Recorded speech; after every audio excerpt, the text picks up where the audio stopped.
शीला अपने पिता जगन के साथ सागरपुर शहर में रहा करती थी और शीला के पिता एक बस ड्राइवर थे, इसलिए कभी कभी जगन शीला को भी अपने साथ बस में ले जाया करता था। एक दिन अचानक जगन की तबीयत खराब हो जाती है और डॉक्टर जगन को कुछ दिन घर में आराम करने के लिए बोलते हैं।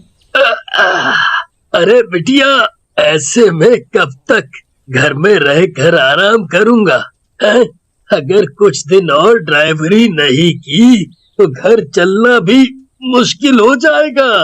अरे पिताजी, आप चिंता क्यों करते हो? मैं हूं ना, और जब तक आप ठीक नहीं हो जाते तब तक मैं बस में सवारी ले जाया करूंगी। और वैसे भी आपकी बेटी आपसे तो अच्छी बस चलाती है। अगले ही दिन से शीला बस लेकर चल देती है। सभी बस ड्राइवर सवारी बुलाने के लिए आवाजें लगा रहे होते हैं। आओ भाई आओ, गगनपुर जाने वाली सारी सवारी इस बस में आ जाओ। सुंदर लड़की को देखते हुए दूसरी बसों की सवारी उतरकर शीला की बस में जा बैठती है।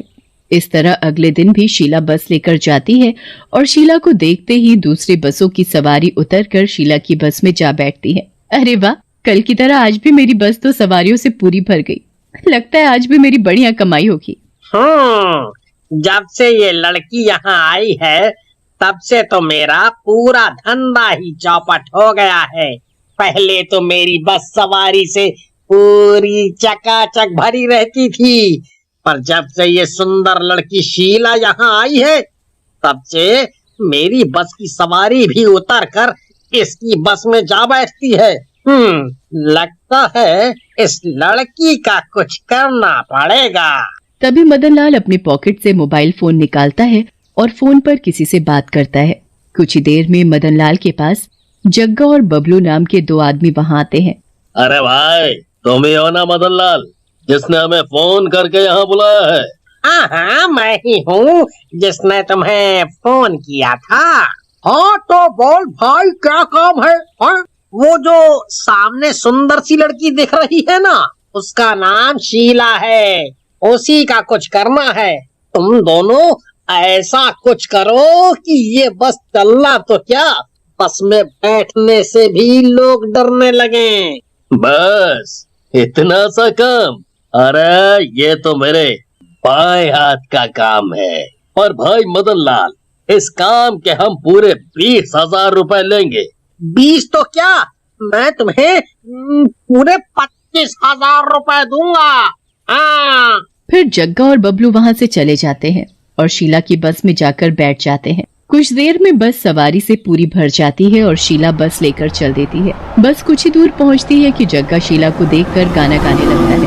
अरे शीला, शीला की जवानी। अरे भाई, क्या बात है? हाँ? सुंदर बस ड्राइवर को देखकर बड़े गाने गाए जा रहे हैं। अरे बबलुआ, जब बस ड्राइवर इतना सुंदर हो तो गाने तो जुबान पर आ ही जाते हैं। फिर जग्गा शीला के पास जाकर खड़ा हो जाता है और शीला से बोलता है। अरे ओ बस ड्राइवर शीला जी, जरा हमारी तरफ भी तो नजर घुमा कर देख लो। अरे जरा हमसे भी कुछ बतिया लो, काहे इतना चुपचाप बस को भगाए जा रही हो? अरे तुम दोनों चुपचाप अपनी सीट पर जाकर बैठो, कब से फालतू की बकवास किए जा रहे हो? अरे भाई, काहे बेचारी लड़की को परेशान कर रहे हो? अरे ओ चाचा, जहाँ बैठे हो ना वहीं चुपचाप बैठे रहो, नहीं तो तुमको इस चलती बस से बाहर फेंक देंगे, ठीक है ना? शीला बस रोक देती है और जग्गा के पास जाकर बोलती है। अरे बहुत हो गया तुम दोनों का, या तो चुपचाप बस में बैठो या फिर अभी उतरो इस बस से। जग्गा मौका देखते ही शीला का हाथ पकड़ लेता है और बोलता है।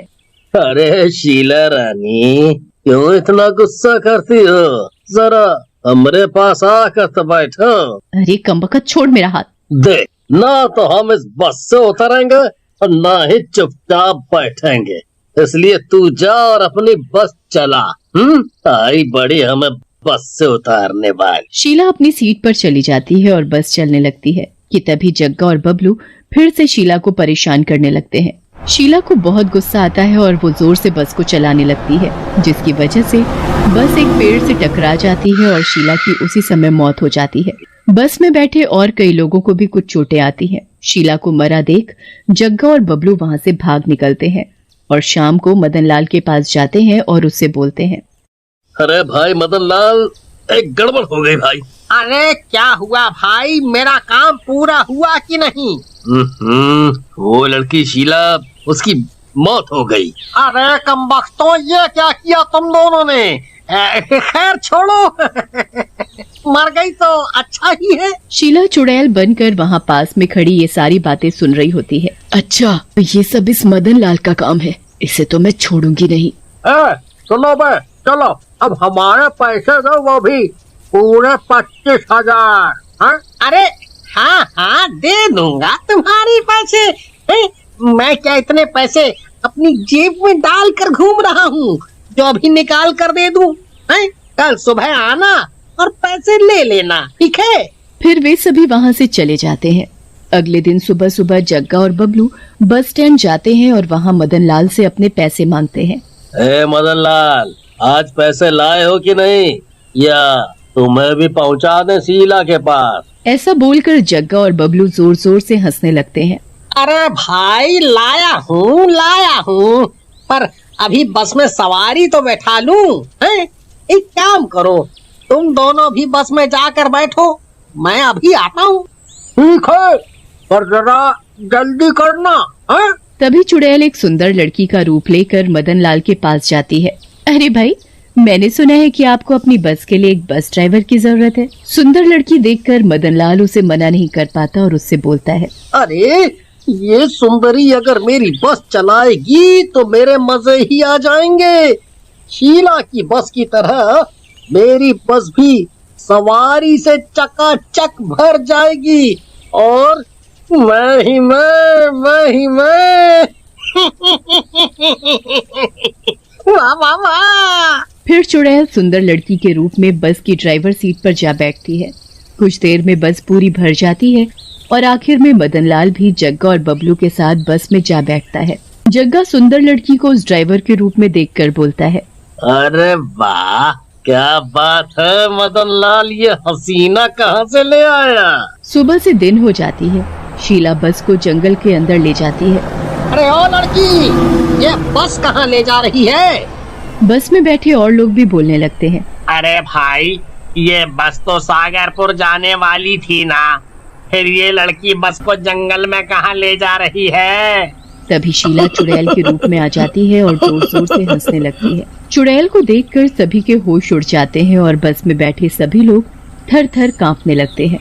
बस में बैठी एक औरत अपने पति से बोलती है, अरे मर गए रे, अरे नाश पिटे, मैंने कहा था ना कि इस बस में ना बैठ, पर तू तो सुंदर लड़की के चक्कर में इस बस में आकर बैठ गया। अरे नाश पिटे, ये चुड़ैल तुझे तो मारेगी, साथ में मुझे भी नहीं छोड़ेगी। तभी चुड़ैल जग्गा से बोलती है, क्यों रे जग्गा, अब गाना नहीं गाएगा? कल तो बहुत गाना गा रहा था। अरे मर गया रे। अरे बबलुआ, ये तो शीला है जो चुड़ैल बन गई है। सही पहचाना, मैं वही शीला हूँ जिसकी तेरी वजह से आज ये हालत है। तुम दोनों को तो मैं छोड़ूंगी नहीं, और साथ में इस मदन लाल का भी वो बुरा हाल करूंगी कि कभी किसी लड़की के बारे में बोलना तो क्या, बुरा सोचेगा भी नहीं। अरे कमबख्तों, तुम दोनों के साथ अब ये चुड़ैल मुझे भी नहीं छोड़ेगी। अरे अरे ओ प्यारी चुड़ैल जी, मुझसे गलती हो गई, मुझे माफ कर दो। अब कभी किसी के साथ ऐसा नहीं करूँगा। हाँ। तभी बस में बैठा आदमी बोलता है, अरे ये तो शीला है जिसकी कल इन दोनों बदमाशों की वजह से मौत हो गई थी। तभी चुड़ैल जोर जोर से हंसने लगती है और जग्गा का गला पकड़ लेती है। अरे बबलुआ, अरे बचा ले रहे हमको। अरे अरे चुड़ैल जी, माफी दे दो, कभी भी हम ऐसी गलती नहीं करेंगे चुड़ैल जी। फिर चुड़ैल जग्गा का गला दबाकर उसे मार डालती है और बबलू को बस से बाहर फेंक देती है। बबलू का सिर एक पेड़ से टकरा जाता है जिसकी वजह से उसकी भी मौत हो जाती है। ये सब देखकर मदन लाल बस से भागने की कोशिश करता है, पर चुड़ैल उसे भी पकड़ लेती है। ये सब देखकर बस में बैठे सभी लोग बहुत डर जाते हैं। मैं तुम सब लोगों को कुछ नहीं करूंगी, मुझे तो बस इन तीनों से अपनी मौत का बदला लेना है। फिर शीला बस में बैठे सभी लोगों को बस से उतार देती है और चुड़ैल मदन लाल को पकड़कर बस में ड्राइवर की सीट पर बैठा देती है। फिर अपनी चुड़ैल की शक्ति से बस को इतनी तेज चलाती है कि बस एक पेड़ से टकरा जाती है और मदन लाल की उसी समय मौत हो जाती है। उन तीनों की मौत से शीला को मुक्ति मिल जाती है और वो वहां से गायब हो जाती है।